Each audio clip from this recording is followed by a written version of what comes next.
আজকে world health day উপলক্ষে আমরা রেটিনা ইনস্টিটিউট অফ বেঙ্গলের তরফ থেকে চোখটাকে সুস্থ রাখার জন্য কিছু আপনাদেরকে ইনফরমেশন দিতে চাই। আমি রেটিনার স্পেশালিস্ট। আমরা যে কাজ করি তার মধ্যে অলমোস্ট 3/4 মানে প্রায় 75% পেশেন্টেরই চোখে দেখা যায় যে রেটিনার যে সমস্যাগুলো সেগুলো ডায়াবেটিস জনিত হচ্ছে। আমরা জানি যে ডায়াবেটিস ভারতবর্ষে এখন একটা সাংঘাতিক মহামারীর রূপ ধারণ করেছে। প্রত্যেক 3 জন ভারতীয়র মধ্যে একজনের ডায়াবেটিস আছে এবং 5 জন ডায়াবেটিক পেশেন্টের মধ্যে একজনেরই রেটিনোপ্যাথি আছে। রেটিনোপ্যাথি চিন্তার কারণ এই জন্যই যে চোখের অন্য অনেক রোগের মতো যেমন ছানি বা চোখে যদি কারোর ধরে নিন অ্যালার্জি হয়, রেটিনোপ্যাথিতে শুরুতে টেরই পাওয়া যায় না। আপনার হয়তো ডায়াবেটিস আছে, অনেক বছর হয়ে গেল, আপনি হয়তো ভালোই দেখছেন, কিন্তু আপনার হয়তো দেখা গেল যে রেটিনায় ভালো রকম এফেক্ট হয়ে বসে আছে, আপনি হয়তো বুঝতেই পারবেন না যদি না আপনার রেটিনাটাকেও চেক করে। এবং তার ফলে কি হয়, আমরা প্রায়শই দেখে থাকি যে পেশেন্ট যখন আমাদের কাছে এসে পৌঁছাচ্ছে তার তখন অলরেডি চোখে অনেক ধরনের কমপ্লিকেশন হয়ে গেছে। তারা আমাদেরকে অবাক হয়ে বলেন যে আমার এরকম কাল অবধি তো আমি ভালো ছিলাম, আমি কালকে সিরিয়াল দেখে ঘুমোতে গেলাম, আজকে সকালে উঠে কিছুই দেখতে পাচ্ছি না, এটা কি হলো ডাক্তারবাবু? এবং তখন যখন আমরা তাদেরকে বলি যে দেখুন এটা তো সুগার থেকে আপনার চোখে ব্লিডিং হয়ে গেছে এবং এটা এখন সাংঘাতিক একটা চিকিৎসা করতে হবে, হয়তো অপারেশন করতে হবে, দৃষ্টি পুরো আগের মতো নাও আসতে পারে, তাদের পক্ষে সেই জিনিসটা মেনে নেওয়া খুব ডিফিকাল্ট হয়ে যায়। তো আজকে আমরা ওয়ার্ল্ড হেলথ নিয়ে কথা বলছি, তাই ডিজিজটা নিয়ে বেশি কথা বলবো না। আপনার বা আপনার প্রিয়জন কারোর যদি ডায়াবেটিস থাকে তাহলে রেটিনোপ্যাথির এই সাংঘাতিক রোগটা থেকে বাঁচার জন্য আপনি কি করতে পারেন সেটা নিয়েই বলতে চাই।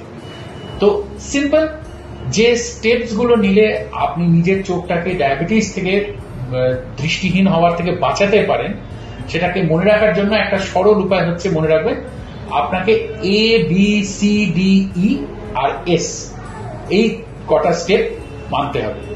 এ মানে হচ্ছে আপনার শুধু র্যান্ডম সুগার চেক করে গেলে হবে না, আপনাকে HbA1c বা গ্লাইকোসাইলেটেড হিমোগ্লোবিন দেখতে হবে।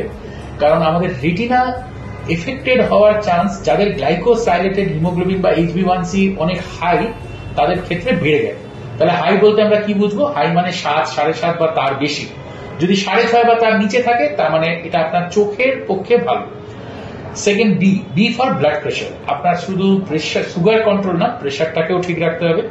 সি মানে হচ্ছে কোলেস্টেরল, তার মানে আপনার লিপিড প্রোফাইলটা রেগুলার চেক করে যেতে হবে যাতে আপনার কোলেস্টেরল লেভেল গুলো ঠিক থাকে। ডি হচ্ছে diet, healthy diet. Healthy diet বলতে অনেকেই জিজ্ঞেস করেন যে চোখের জন্য কি আমার কি কি খাওয়া উচিত।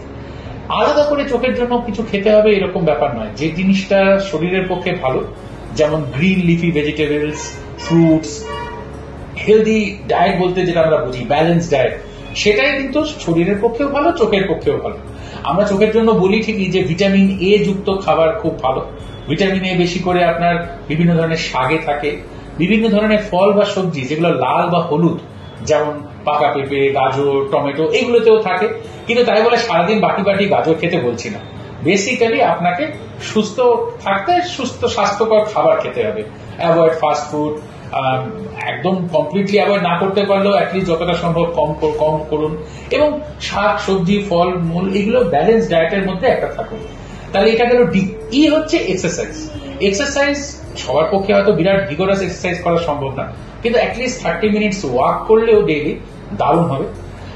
এর সাথে ছিল এস মানে বিশেষ করে আমাদের যারা মেল লিসেনার্স তাদের জন্য স্মোকিং একদম করবেন না। It is extremely injurious for health এবং it is injurious for your eyes too. তাই এস বা স্মোকিংটাকে অ্যাভয়েড করতে হবে। এর সাথে স্পেসিফিক্যালি চোখের জন্য আর একটা পয়েন্ট আছে, সেটা হচ্ছে ক্লিয়ারলি টু সি ক্লিয়ারলি। অর্থাৎ শুরুতেই যেটা বললাম যে ডায়াবেটিক রেটিনোপ্যাথির সমস্যাটার একটা বিরাট প্রবলেম হচ্ছে যে আপনার রেটিনা হয়তো অনেকটা এফেক্ট হয়ে গেছে, কিন্তু আপনাকে প্রথম কিছুতে আপনি জানতে পারবেন না। আপনি হয়তো ভালোই দেখতে পাচ্ছেন, পড়াশোনা করছেন, সবই করছেন, কিন্তু ভিতরে ভিতরে রেটিনা অসুস্থ হয়ে যাচ্ছে। তাহলে এটাকে আমরা বুঝবো কি করে যে আমার রেটিনা ঠিক আছে কিনা? এটা দেখার বা বোঝার একটাই উপায় আছে, বছরে একবার আপনাকে আপনার রেটিনাটা চেক আপ করাতে হবে। রেটিনা চেক আপ মানে চশমা চেক আপ নয়, কিন্তু আপনার চশমা দেখিয়ে এলেন আপনি ভালো দেখছেন তার মানে আপনার চোখ ঠিক আছে, নো। রেটিনা চেক আপ মানে চোখে কিছু ড্রপ দিয়ে পিউপিলটাকে ডাইলেট করে এরকম কিছু বিশেষ মেশিন দিয়ে আপনাকে আপনার চোখের ডাক্তারবাবু আপনার রেটিনাটাকেই আলাদা করে দেখবেন। আচ্ছা, রেটিনা চেক আপের জন্য রেটিনা স্পেশালিস্টের কাছে যেতে হবে এরকমটাও নয়, আপনি যে কোনো ভালো চোখের ডাক্তারবাবু অপটোমেট্রিস্টদের কাছে গেলেও হবে, কিন্তু স্পেসিফিক্যালি নিজের রেটিনাটা চেক করাবেন। আপনি যদি এই স্টেপস গুলো বজায় রাখতে পারেন, অর্থাৎ A B C D E S and check yearly to see clearly, তাহলে আই এম শিওর এই ওয়ার্ল্ড হেলথ ডেতে আপনার জন্য একটা গুড নিউজ হচ্ছে, আপনার রেটিনাটাও নিশ্চয়ই সুস্থ থাকবে এবং চোখের দৃষ্টিটাও ভালো থাকবে। সুস্থ থাকুন, সাবধানে থাকুন। Thank you.